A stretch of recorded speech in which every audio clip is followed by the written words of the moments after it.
Okay, 2:30. How's everybody doing today? Outstanding. So we're all here to study the C times A equals R science of retail.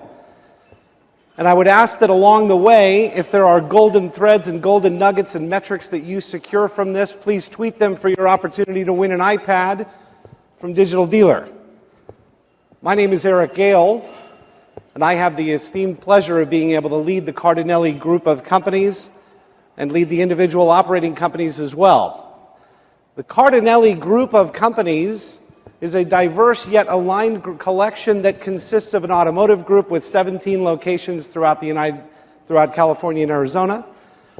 We have our ZMod Automotive Digital Velocity brand and a vehicle supply group that works primarily with the automotive manufacturers on new product development, engineering, sales training, ride and drives, and the like. All centered in automotive, yet touching all sides of different transactions.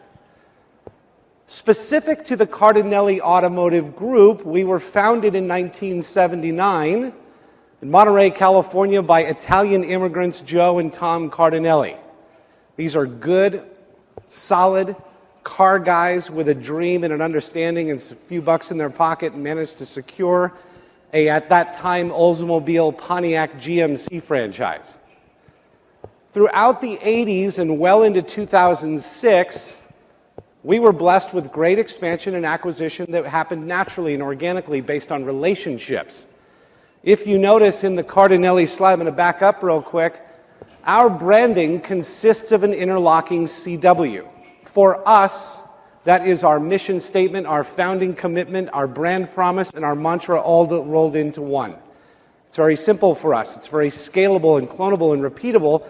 And in our world, it simply states that we develop an outstanding relationship where everybody wins. Period. That's the very guide of every decision that we make. What that means is that if it is not outstanding for everyone involved, then we need to have the courage to work harder or have enough trust and confidence in the relationship to say, now may not be the best time. So with all that being said, throughout the 80s and into 2006, we were blessed with the opportunity to buy and acquire additional stores from other owner families who wanted that same commitment for their employees and their legacy. In 2007, as I believe many of us were who have been involved in this business for long enough, I think it's fair to say that we were fat, rich, and good-looking. Okay? The SAR continued to climb. We could do no wrong. It was selling vehicles like falling out of a boat into water. Okay? The despair, which rained down on us like bricks, occurred obviously in 2008 and 2009. Without question, the Great Purge was a call to action for us. It grabbed us by the lapels and said, well, wait a minute. You know, what happened to the days when we were selling 18 plus million new, ex-used, okay, to then having that carved in half, placed us in a position of a truly defining moment for us as an organization, occurred in March of 2009. Inside a 30-day period, we lost 6 franchises and 300 employees in a matter of 27 days. Okay?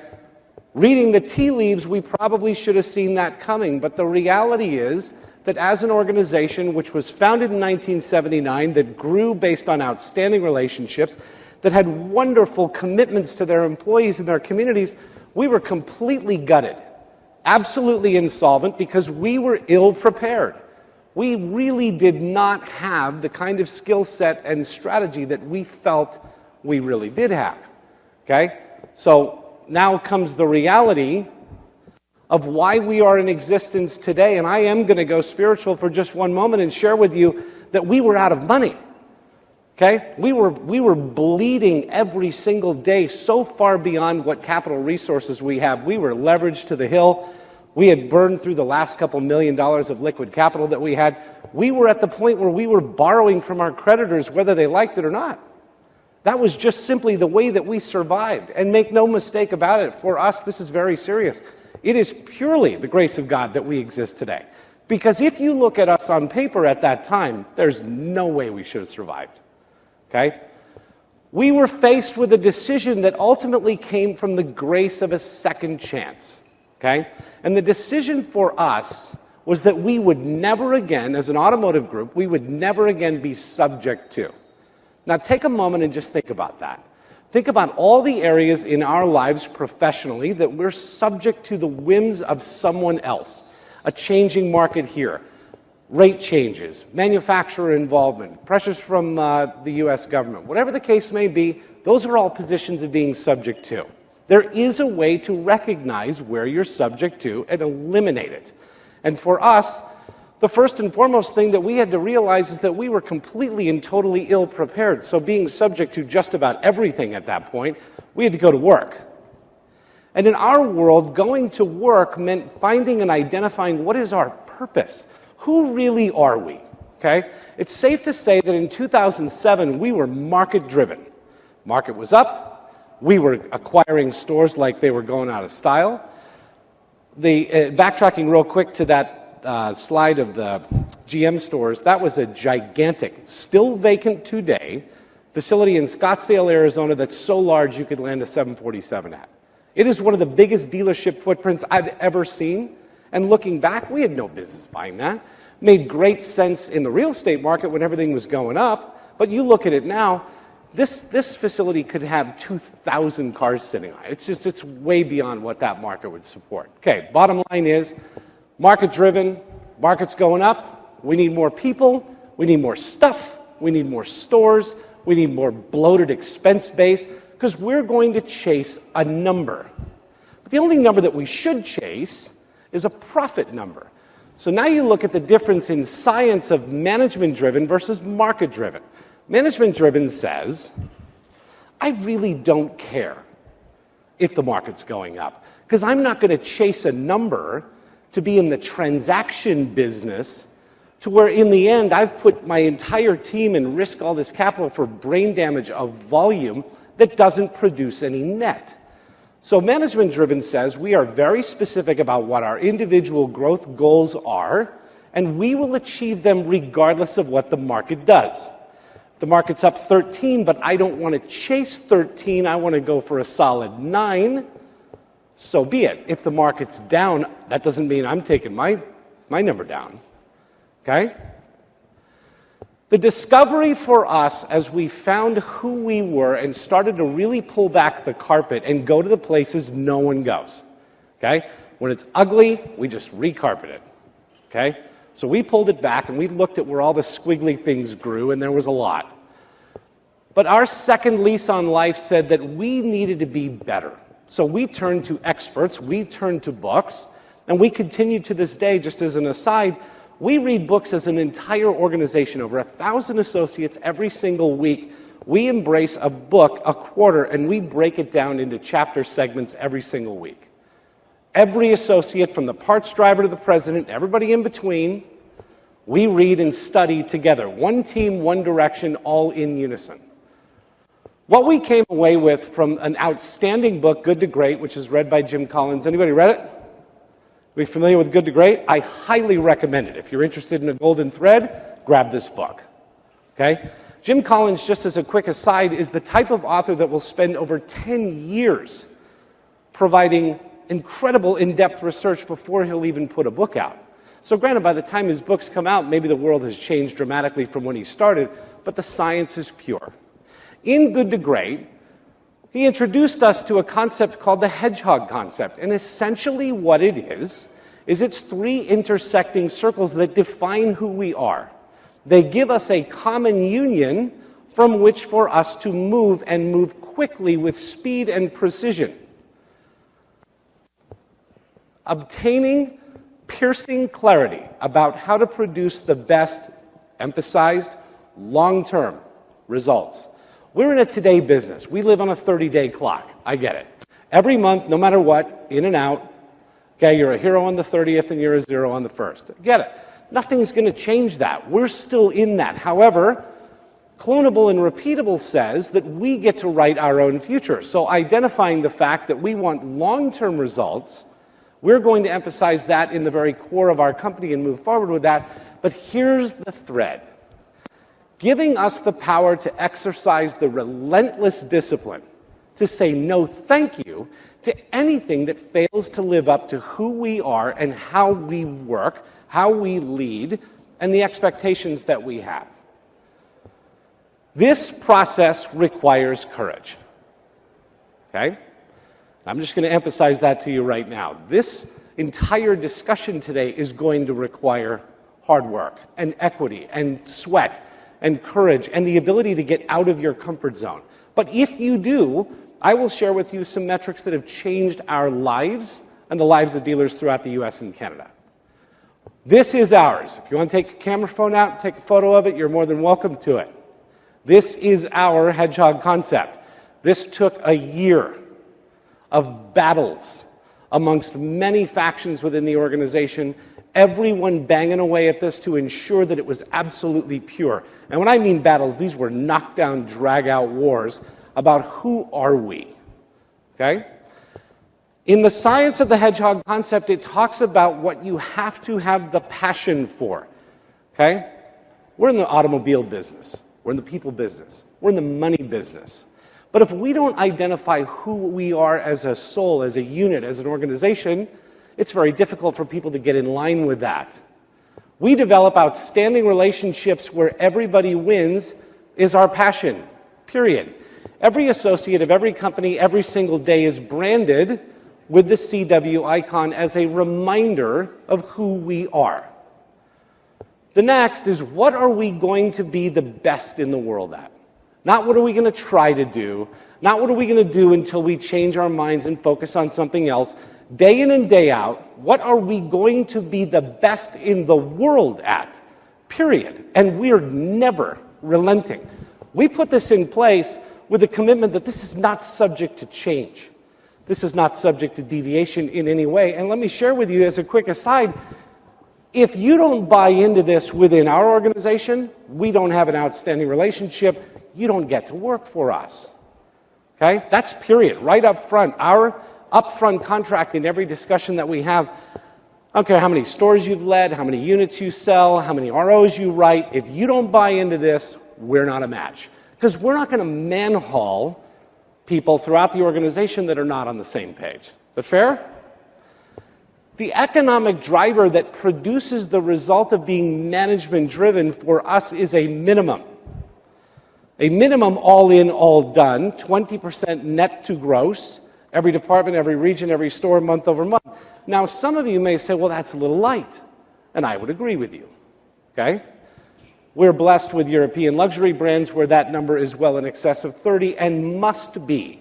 But the bottom line is we have defined what the minimum waterline is for success. The C of the science equation that I'm going to share with you, and the reason I named it this is firstly because we use it this way, but secondly to give you something very simple to take back. Okay? This is an outstanding conference. There are brilliant minds here. Absolutely a stellar vendor pool, partners, designers, agency, Greg, who is just here, guy's brilliant. Okay? But if we find ourselves at the end of a couple of days overwhelmed that we feel like we've drank out of a fire hose, and we've got very difficult opportunity to be able to implement some of this stuff. Okay? So the science behind this focuses on the C, which is commitment. We have got to make a commitment to a particular activity, understanding, of course, that without question, regardless of what it says on your business card, whether your name's on the building or not, we are 100% responsible. Period. There are no empty chairs in any highly successful organization. You don't have someone say, well, I did my job, but, Richie over here, he dropped the ball. Well, guess what? Collectively, we failed. You did 100%, he did less than, we didn't move it across the line, the whole team fails. Correct? Okay. We reserve the right, this is very important for the dealers in the room, and by dealers, I mean anyone within a dealership organization. We reserve the right, accepting the responsibility that we have to say, well, wait a minute. This is my career. I am compensated to provide a return for the owner or the group or the finance organization, or the VC, whatever the case may be. Someone has risked capital to have a particular return. I'm 100% responsible to ensure that happens. And I will not allow anyone to get in the way of that. So with that understanding, we reserve the right to lead, to provide performance scale, to market, when we want, where we want, how we want, in any fashion that we want, because guess what? It's our responsibility. So in our world now with the equation, the A is the activity. We need a commitment. We need a specific activity defined. And in our world, the management-driven defines our activities wherein we honor, we value, and we protect our brand, our stores, our relationships, and our investments without deviation, without fail. Okay? The R is the results. Because if we can't take a specific commitment, multiply it by a very specific activity, and produce a necessary result, then what we have is a great idea that won't see 15 days of implementation. Because there's nothing to support it. Now, I caution you, because now we're about to start talking about hard work. The hard work, and what I believe is the courage, spotlights the character of individuals. This is where you will cull the herd, okay? This is where we need to have conversations with ourselves in the mirror. I have them every day, and I assure you, not everyone is a great one.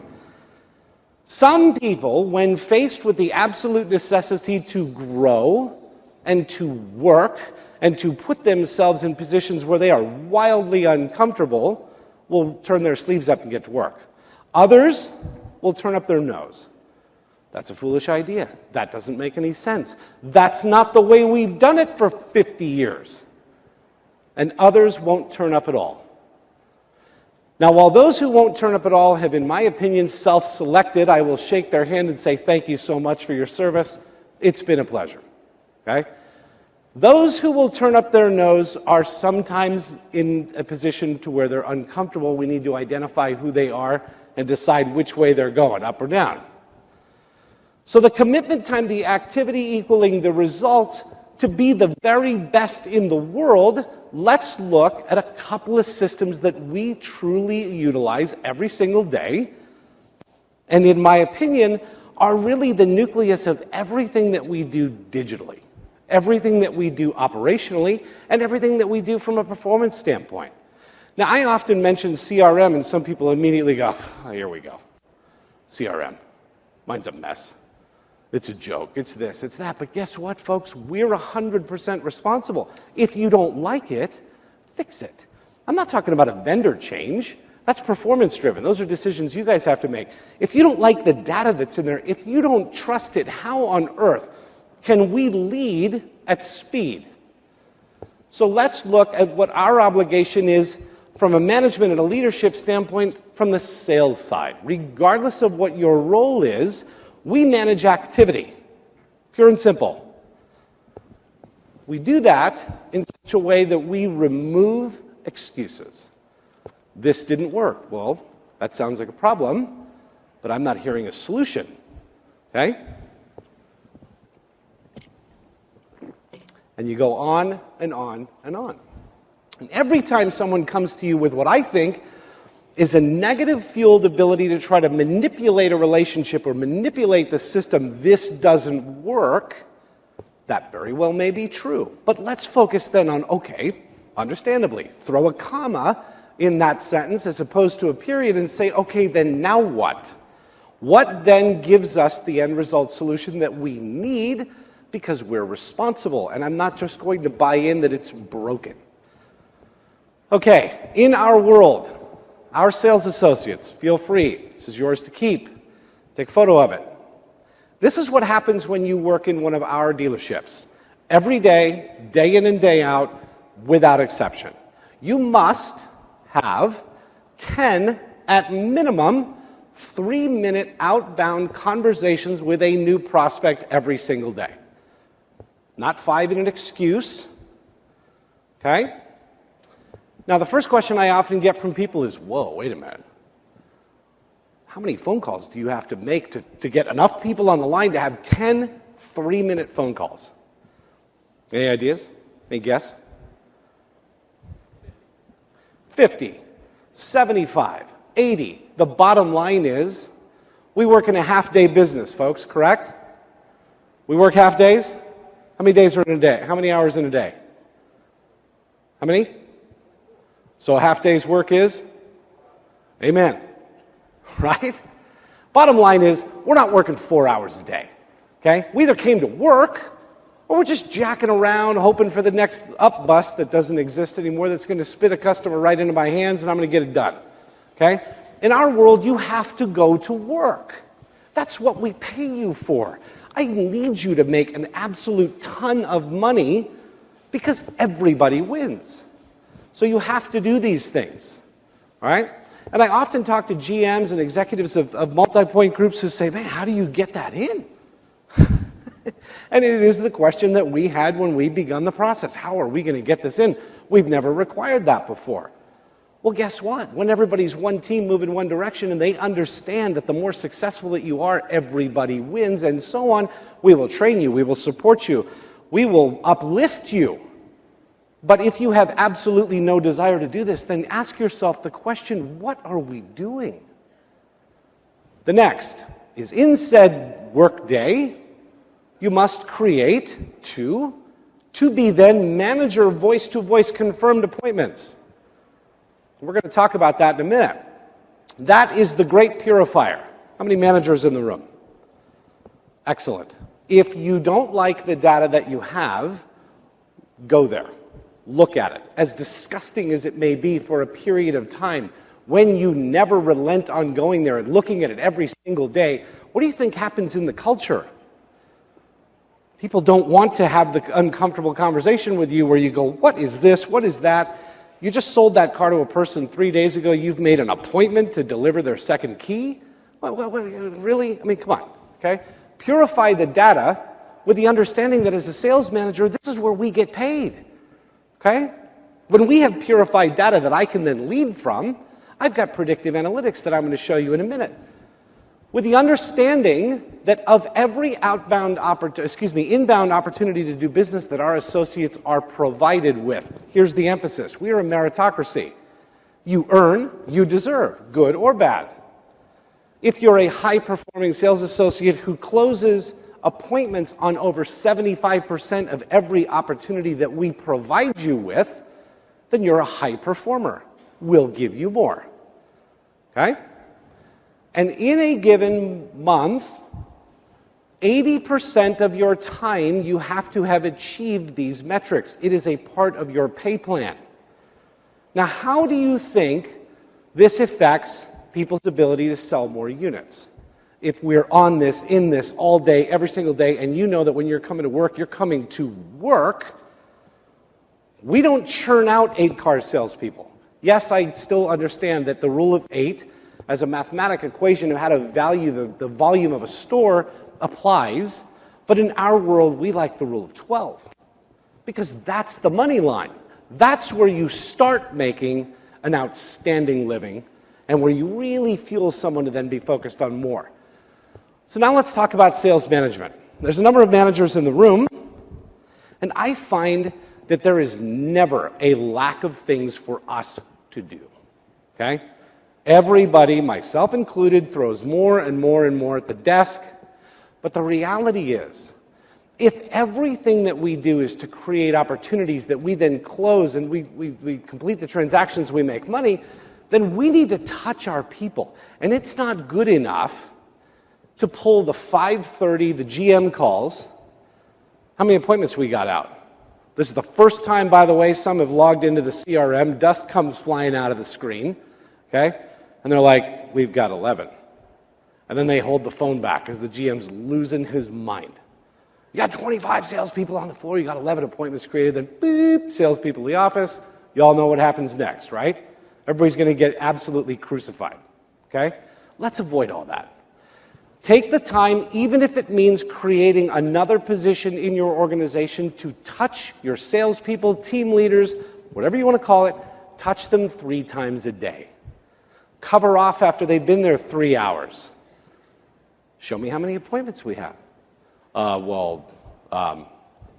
C, no, you've been here for 3 hours. What? Show me how many phone calls you've made. Well, see, fantasy football, and didn't get to it, okay? Touch them, and you will avoid what I consider to be one of the greatest moments that really gives us a sense of how effective are we. Ask yourself this: how many times in a day do you sigh? Oh my God, I can't believe it. Okay? That's probably because we've not gotten it seeded to where culturally it starts to take on a life of its own. All right? The next. This is where you get paid. How many of you confirm your appointments? And I mean you, sales managers, GSMs, and GMs in the room. I really, truly don't care how many units a month we sell. How many of you, by show of hands, actually confirm your appointment? That's encouraging. Very encouraging. Considering most times I get the intrepid, okay, I really don't. Right?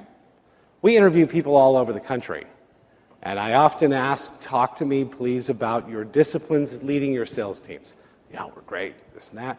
Do you confirm your appointments? I do. Well, would you mind confirming me right now? Well, what do you want to say? Okay? I'm just confirming.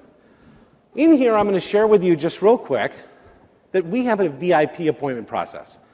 Think for a minute about the commitment that it took to create an environment to where we have opportunities, to then have the activity of having an appointment created, to miss the opportunity to make this experiential as opposed to transactional. Let's stay there for 1 minute. How many of us have studied or continue to read on the lowercase c, uppercase X, the consumer experience studies, right? It's the great differentiator, okay? If everybody's the biggest, lowest price in town, everybody's the same, what makes you different? This type of thing makes you different, okay? All the work that we've done to make that phone ring, everything in our gross and everything in our close rates happens right here, okay? If you take the time of 2 minutes to have a consumer on the phone the day the appointment was made, not the hope plan the day before the appointment's supposed to show, or the morning of, let me just speed dial, you on your way? Okay, great, click. That's transactional, and your show rates are plummeting as a result of it, okay? The reality is, if you take a consumer who's already found what they want, why they want it, and they've chosen us as the place in which they're going to transact their business, then don't miss this opportunity, okay? Sir, what's your name? Sam? Okay. Sam, my name's Erich Gail. I'm the General Sales Manager at the Cardinale Automotive Group. I understand that you have an appointment on Thursday at 4:15 with Ashley Mayberry. You're going to love her. Okay? And as promised, I understand that you've researched and chosen the 2013 Honda Civic. We're going to have that as we promised. Cleaned, fueled, up front with your name on it. Sam, do you mind if I just take another moment? Is anyone else going to be joining you for this appointment? Okay. Assuming that someone is or isn't, there is no right or wrong answer. Assuming that there isn't. Sam, I need to tell you, it's my responsibility to ensure that this day, which is going to be a magical day for you, because my understanding, Sam, is you've probably spent hours researching this car. And I'm really appreciative that you've chosen us in which to buy it from. Is there a special drink, maybe a Jamba Juice, a Starbucks, how about a latte, Frappuccino? I would love to be able to have that for you. Because again, this is the day, and I'm going for the presumptive close, this is the day you're going to take possession of your new-to-you car. Can I get that for you? Absolutely. So he said absolutely, which is appreciated, but I will share with you that some people will go, they're completely put back. It's a car dealership asking to take my special coffee order, okay? I don't know, where's the trick? So they'll say, no, water and coffee's fine. And they'll say it, and they mean it. But guess what? Sam, let's assume you said that. Well, you know what? Water and coffee is fine. When you're getting your oil changed, maybe you're getting your tires done. I'll get you out of here in an hour, okay? This is a big day. I need you to remember this, okay? So what would it be? And it's a Venti latte, okay? Outstanding. Sam, do you have a pen with you? Okay. I'd like you to take my name and telephone number. See, we work on confirmed appointments, and I need to know if you're going to be running 10 minutes early or, say, 10 minutes late. I need to ensure that everything's perfect for you. Would you write this down? Name, phone number, reconfirm the appointment. Outstanding, Sam. And again, as promised, Thursday, 4:15, Civic, up front, clean, ready, your name on it, latte in hand. I'll be ready to see you. Looking forward to it. Now, that's a 2-minute call, okay? What do you think is the average erosion of gross in a normal environment? We have no rapport, and the consumer comes in, and we're trying to drag them forward to make a decision on that day. Any idea what the average erosion of gross is? It's about $1,000. Because we're cookie cutter in the deal. We over-allow, we give it a little juice here. You do a VIP specialty appointment, you spend $4 on a coffee, you eliminated all of my reservations at that point. You have treated me like gold. So much in this environment right now, we need to step out of the way a little bit and let people do what they came to do. More often than not, we do more damage than good when we get involved sometimes. Okay? So, the average now does a couple of things.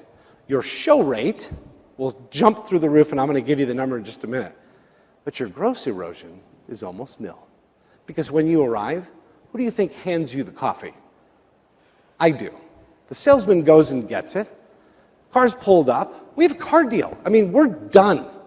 Barring any gigantic problems in finance, which we'll overcome whatever it takes, we have a car deal. And I'm going to assume that all the way through. Okay? Now, Sam, you gave me a special order on your drink for Thursday at 4:15. But I called you on Monday because that's when you made the appointment. Okay? Now I'm going to assume you're married. I'm just making this up. You're pretty pumped up. Your wife's not going to go because you would have told me. And if you did tell me, I'd have gotten her name and her drink order as well. Okay? Now, you mentioned that you're coming to one of our stores Thursday at 4:15, and she goes, what are you talking about? We promised that we were going to take the Richardsons to dinner. Oh, I guess you're right. Well, who are you going to call? You going to call me back? Because I have a drink coming for you. I mean, we've already chatted. I know what you want. I'm giving you this VIP experience. Okay? So highly likely that you're going to call me very quickly. And it does happen. Now, assuming, of course, that life doesn't get in the way, what's the chance of you just flat out not showing up? I mean, think about human nature, right? Am I just openly burning you after we had the conversation? Now, the reason why the manager confirmation is so critical is because whether we use BDCs or sales associates, however the appointment was in first scheduled, sometimes, as we well know, people feel, this was a really nice guy. I just didn't have the heart to tell him I wasn't coming. Okay? But now you've got the general sales manager, you've got the GM, you've got the sales manager on the line.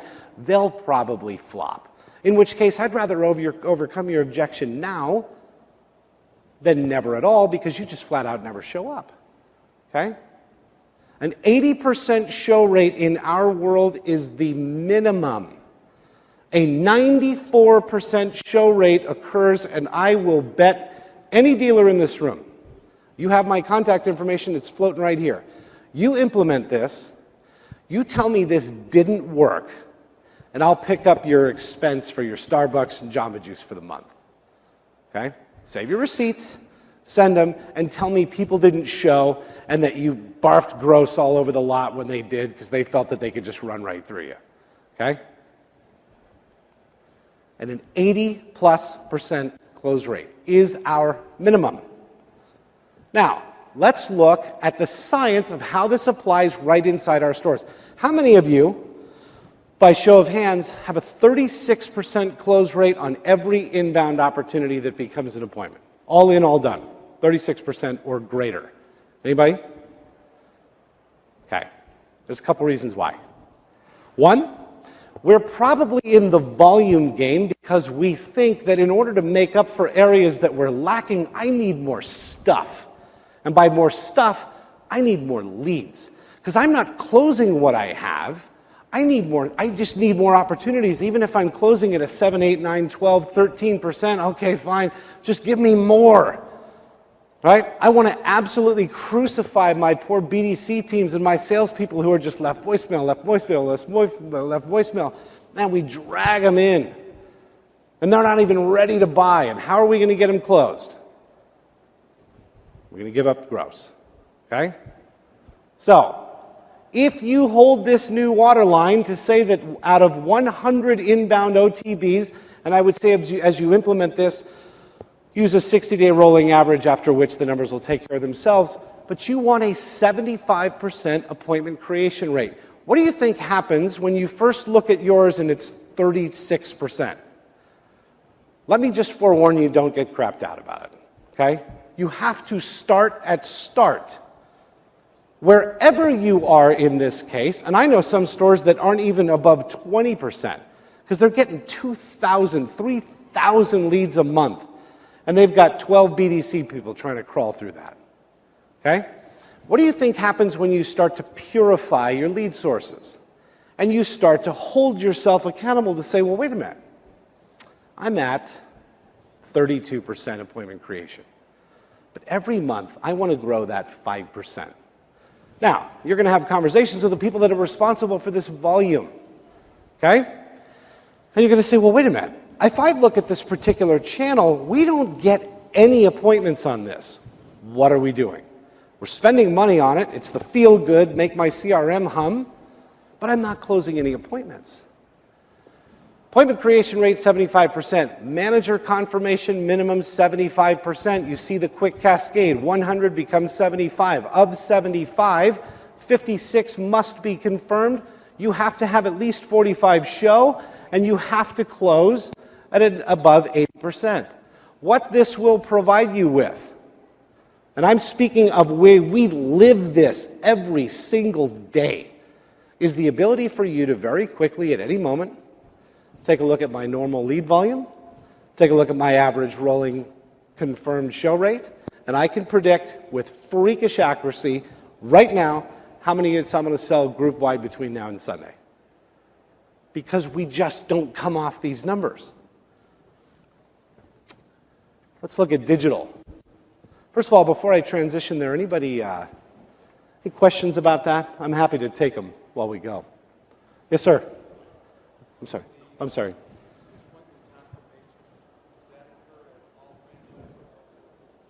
All franchises, all stores, every day, all the time, on the day it was made.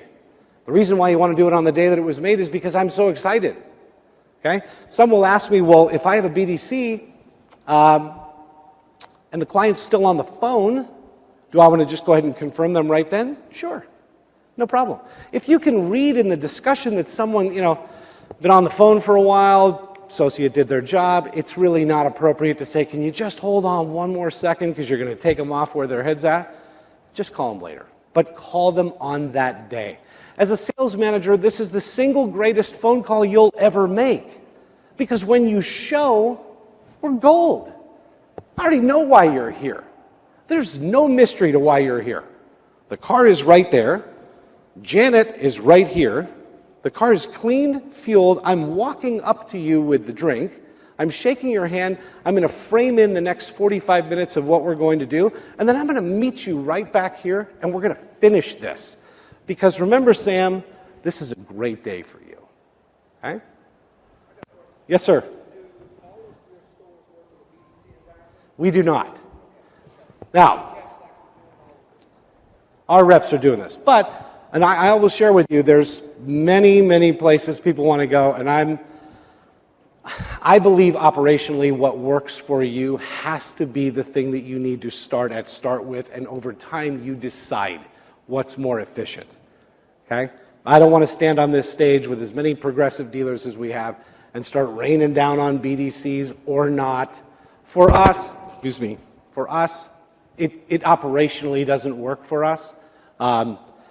Financially, we look at the difference between having that other active involvement and what happens in the break-in relationship.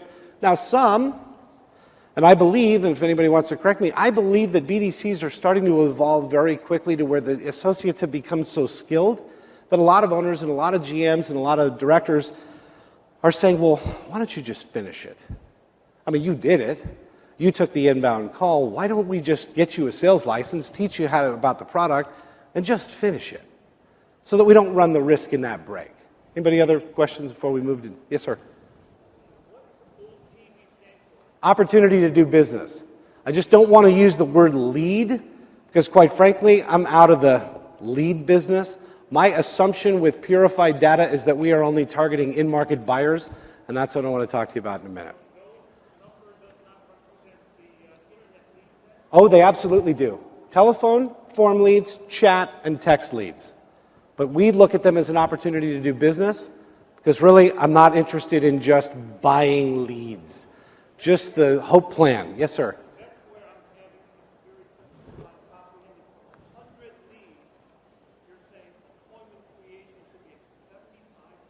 Absolutely. Because if I have everything structured properly in my digital environment, what phone number did you call on? Did you call on sales line? If you called on a sales line about a particular unit, then my job is to secure an appointment from you, right?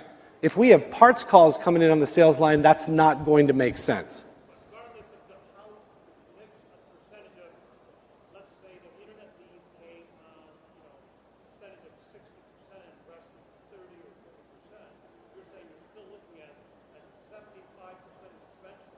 Correct. Eric, when you leads, you're at contact. These are all inbound. Everything that comes in. Are you saying 75% of the leads you actually established contact? No, I'm saying 75% of the leads total. But remember, you're talking about where we're starting from now, and there's a lot of people that are going to go, wait a minute, you're out of your mind. Enter the realm of doing this 1 mile an hour faster every day. This is not going to be a quick fix for you tomorrow. But if you're looking for the long-term result, if you have 1,000 leads coming in, let's just do it this way. If you have 1,000 leads coming in, are you closing 360 units on them? If you're not, then start to look at where am I either A, burning time, resources, and money. Okay? Yes, sir.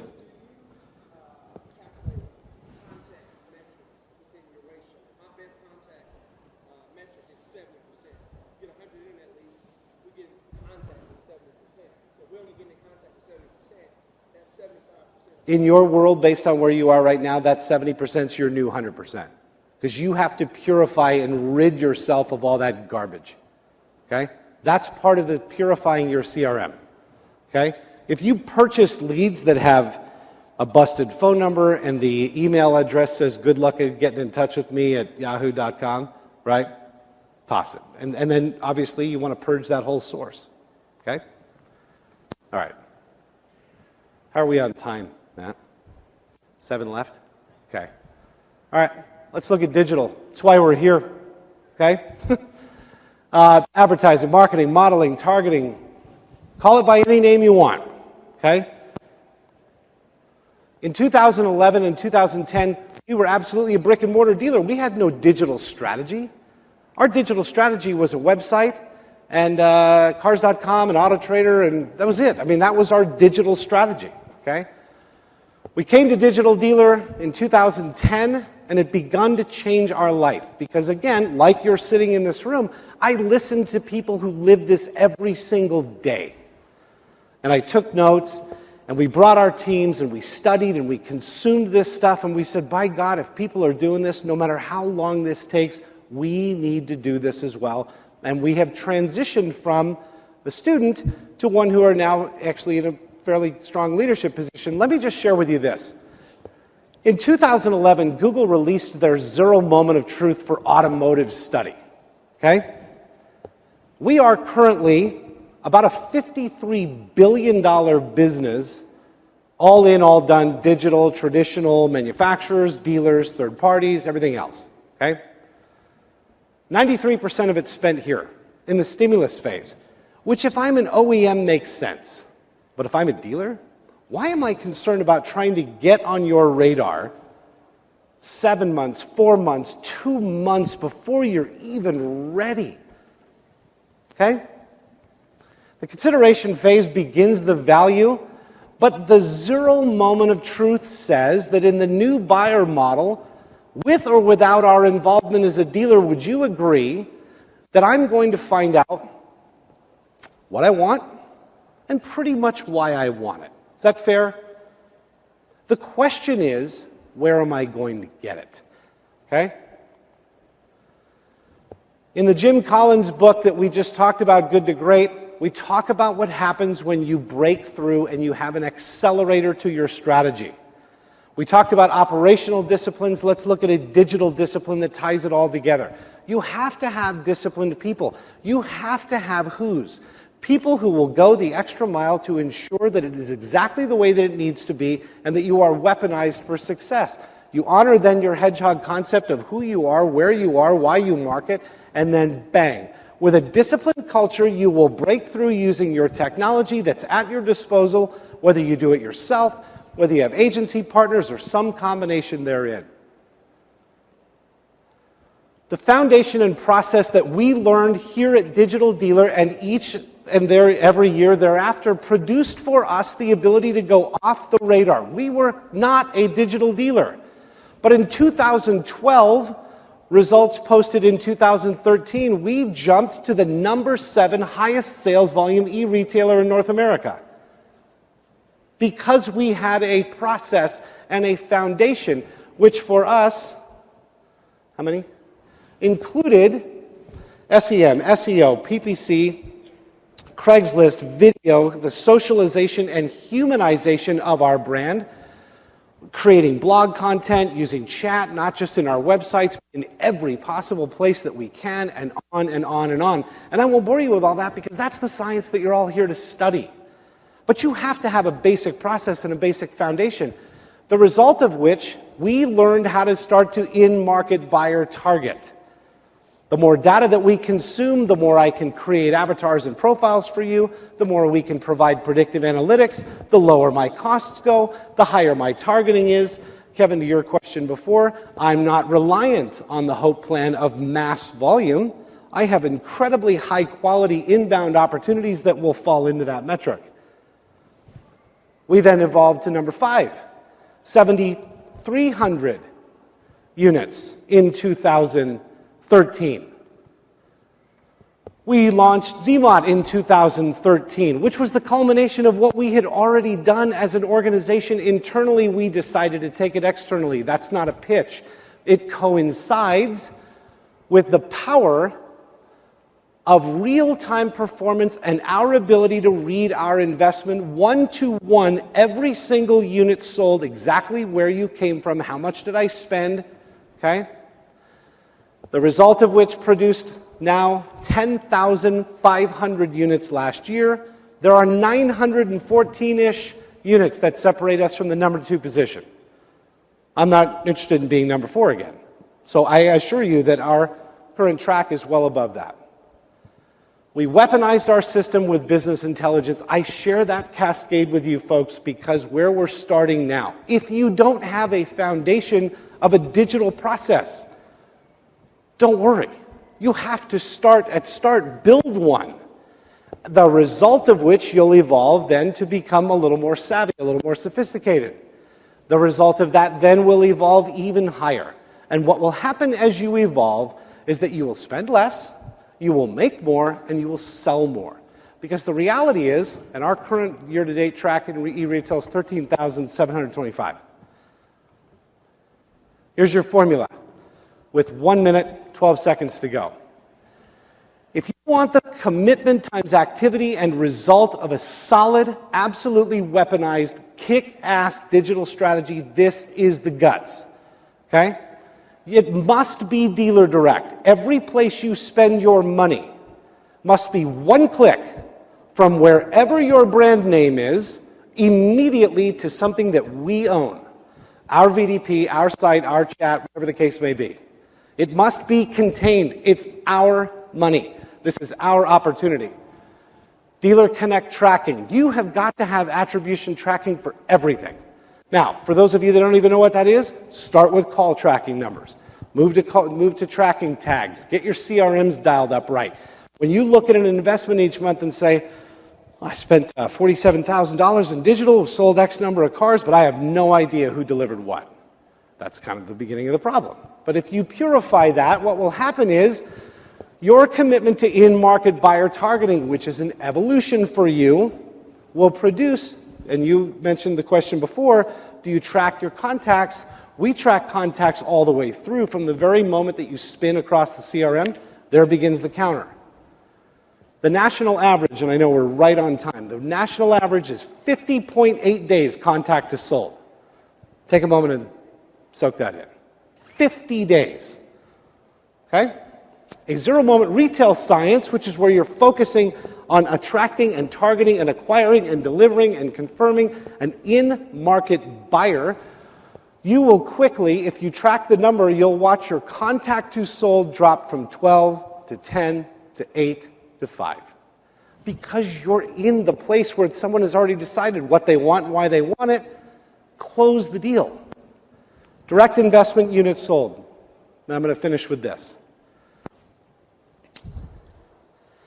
I meet with dealers and dealer principals and investment groups in the US and Canada. We look over their strategy, and they confide in me in closed doors that while NADA may say it's $634 all in, divisibly all done, sadly we're at $1,200, or whatever the case may be. But it's because they're lacking the ability to be able to look and see exactly where it is, or they buy too much, whatever the case may be. The bottom line is, if you have the commitment and the activity to produce the necessary result of a solid, weaponized digital strategy, your direct investment per unit sold will tumble very quickly. And I will share with you, all in, all done, you see that we're on track for over 13,700 units just digital in our group this year. Our rolling average right now, 183. All in, all done. No hemorrhage of gross.